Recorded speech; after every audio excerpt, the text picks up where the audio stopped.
আজ শুক্রবার, পৌষের শেষে এবং মাঘের শেষে ফাল্গুনের শুরুতে প্রাকৃতিক মনোরম পরিবেশে সুন্দর হাওয়ায় আমরা ঘুরতে বের হয়েছি। আসলে আমরা যারা চাকরিজীবী তাদের কাছে শুক্রবার মানে অনেক স্পেশাল একটা দিন। আর স্পেশাল দিন মানে স্পেশাল কিছু করা, স্পেশাল কিছু জায়গা ঘুরতে যাওয়া। সেরকম একটা স্পেশাল জায়গা হচ্ছে বাংলাদেশের ফুলের রাজ্য নামে খ্যাত গদখালি, যেখানে আসলে বাহারি রঙের ফুলের সমারোহ।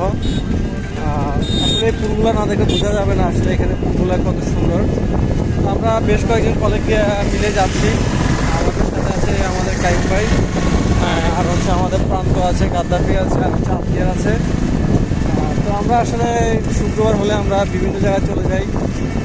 আর বিশেষ করে যশোরের চিকরগাছা শহরটা